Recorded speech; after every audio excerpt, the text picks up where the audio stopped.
It's the anniversary of the Dobbs decision, and we've got a lot to talk about this week. We've got a lot of new, bad California legislation relating to abortion that's just been introduced as legislators start gutting and amending bills. We'll talk about that, and we'll have a little reflection on the one-year anniversary of the overturning of Roe v. Wade through the Dobbs decision. It happened today, 1 year ago today, on June 24th, 2022. The Supreme Court overturned Roe v. Wade.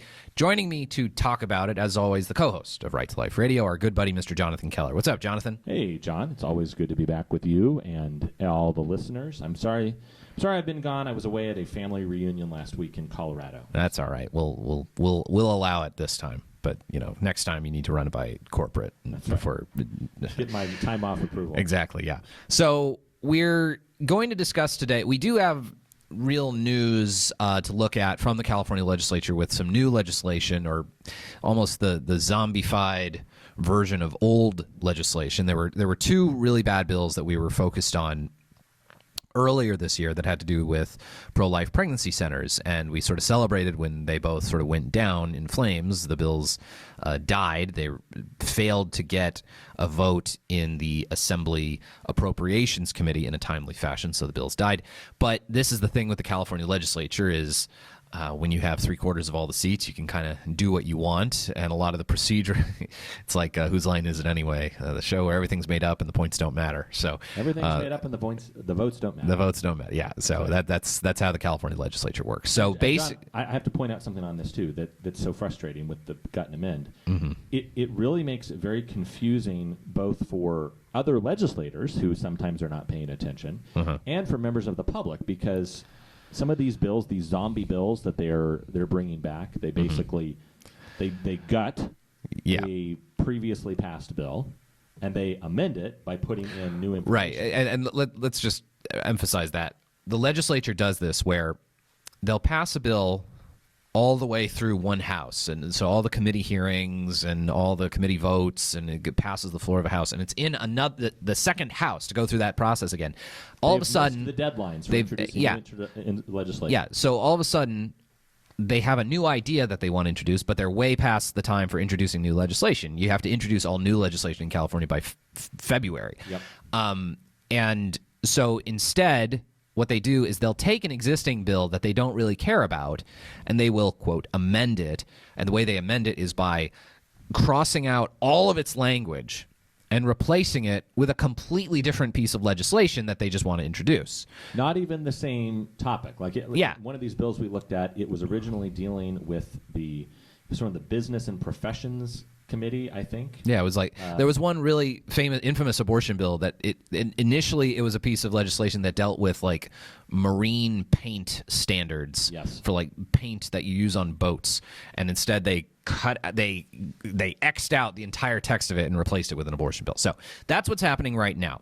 So earlier this year, we had fought against two different bills that were clearly targeting pro-life pregnancy clinics. And these two bills, we're going to attack them in two different ways. One was basically a statewide advertising campaign in opposition to pro-life pregnancy centers and pro-life clinics. And the other was going to be a bill basically to open up such clinics to lawsuits for false advertising practices. So the idea being the narrative that the pro-choice side has sort of pushed, the pro-abortion side has sort of pushed, is that pro-life clinics and centers use deceptive advertising. They lie to patients. They say that they offer abortion when really they don't, and that delays the ability of women who, quote, need abortions to get abortions. Right. So that's the narrative. Now, the reality, I think, is very different. When you look at the websites of pretty much all pro-life clinics, and obviously I can't speak for every single one, but overwhelmingly, I would say they don't lie. They say the services they offer, and they don't say that they offer abortion, and many of them very clearly state, like Obria does, our Right to Life subsidiary, the Obria Medical Clinics of Central California. The main obria.org page says very clearly on the website about abortion information. At the bottom, it says very clearly, we do not offer abortion, nor do we make formal referrals for abortion. We don't do abortion here. And that's very clear on the website. Nonetheless, this is the narrative that the left is going with. There's a whole Law and Order episode around this topic, and this is the myth that everyone, 3/4 of the legislators on Capitol Hill believe in Sacramento. So basically the problem we face is that they have brought this bill back. Yes. Now all of the different problems with the bill, among its various problems, it basically set up pro-life clinics for a $1,000 fine for any incident of false advertising. And it was enforceable not just by the district attorney or a city attorney or a state official. It was actually it could be enforced by a private individual just suing a clinic for false advertising. So that was kind of the big threat of it. Was we figured you could have pro-choice activists just suing to say, well, your website's deceptive. And it would be, I guess, up to a jury to decide whether the website was actually deceptive about whether or not abortion was being offered. And fighting against all these lawsuits could, even if you prevail in a lawsuit, you might have to spend a bunch of money getting attorneys and money and time. And pro-life pregnancy clinics are small nonprofits. They can't sustain that. So, John, this reminds me, there was a law that was passed in Texas a couple of years ago that basically was kind of like this. It allowed individual pro-life people to say, hey, to sue a doctor for performing an abortion. Well, a doctor or an accomplice, an accessory to abortion, basically. Mm-hmm. And I think in that case, it's like, well, yeah, in this case, there is the objective fact that a child was killed, and I am stepping in to vindicate the fact that this child was killed. And, and it was also at a time before Texas was able to just normally outlaw abortion. Right. So, it was kind of this clever bank shot way of protecting life. Yeah. In this case, though, the original bill, SB 315, like you said, not only did it give any old Yahoo the ability to sue, it also had such a low standard of proof. It was, well, I feel like I was deceived. I thought I found this deceptive. Yeah. Right. So that bill died, and we were like really happy. And we were like, okay, hey, they realized this was a bad idea. Well, the bill is back, basically. So now it's back. It has a new bill number. So now this is, what's the number here now, Jonathan? This is AB 602. So this is the new bill to focus on, AB 602. Now, it's back. In some ways it's worse, and in some ways it's not as bad. So instead of a $1,000 penalty for deceptive advertising, now it's a $10,000 penalty. So that aspect of it is worse. However, the thing about it that's better is now it can't be enforced through a private lawsuit.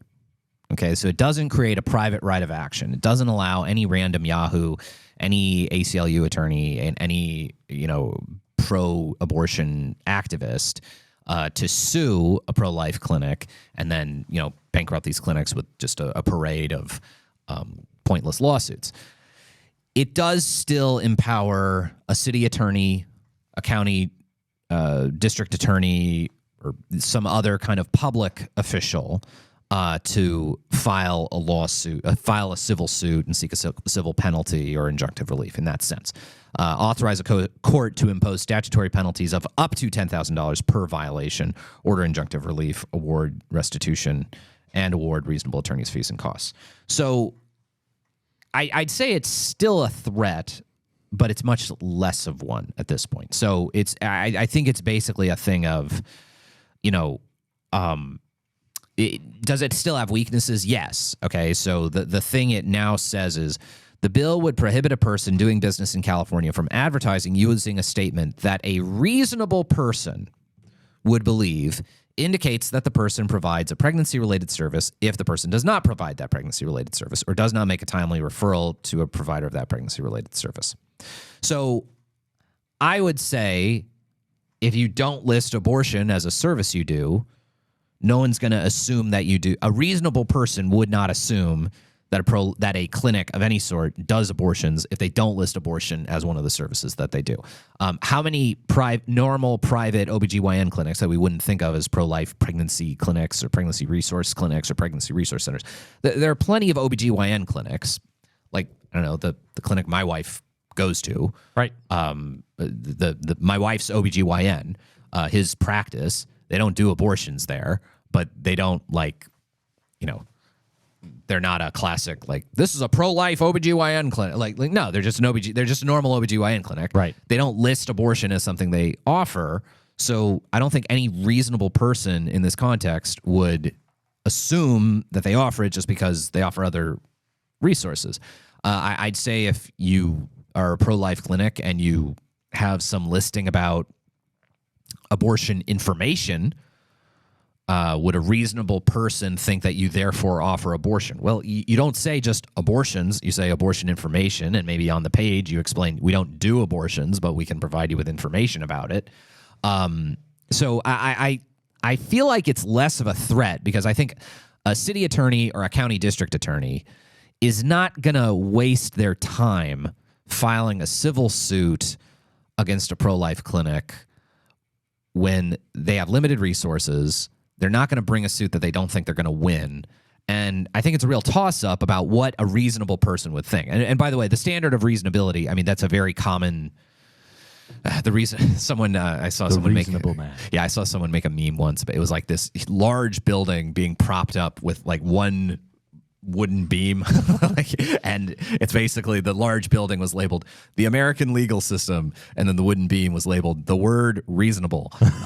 So that's the reasonability is kind of the whole standard for, or much of the standard anyway, for American tort law. What would a reasonably prudent, if you've engaged in negligence, if you're below the standard of what a reasonably prudent person would do, what is a reasonably prudent person?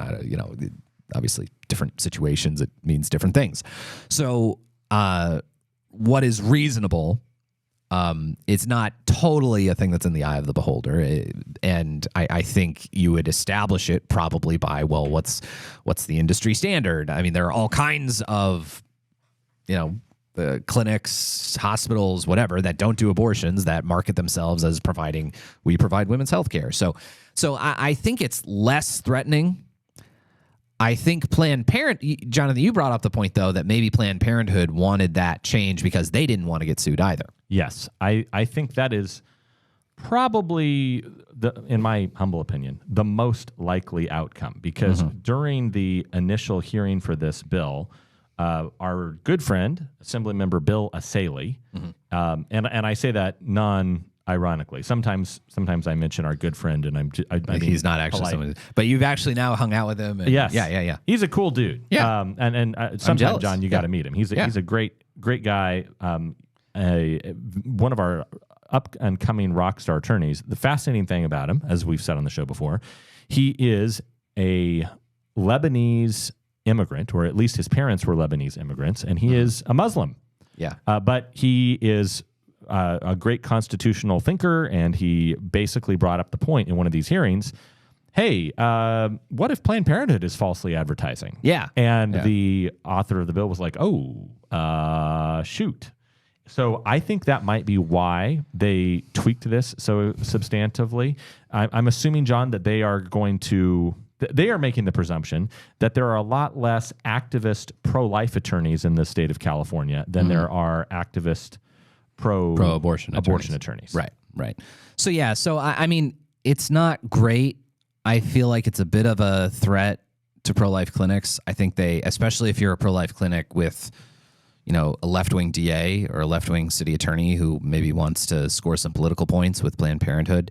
I don't know that, like, we in Fresno are necessarily in that situation. I know Andrew Jans is a Democrat, fairly liberal city attorney, but I don't think he's quite the activist that, say, Chesa Boudin from San Francisco, the old DA of San Francisco. I don't think he's as aggressive as he was, and certainly I don't think Lisa Smitkamp is going to spend time on stuff like this. No, I don't. So anyway, it's not good. AB 602. it highlights a lot of the things that are wrong and bad and dumb in the California legislature. So anyway, it's something we're going to keep our eyes on. When we return, we're going to talk about AB 598, how abortion education is infiltrating the public schools. That is next on Right to Life Radio.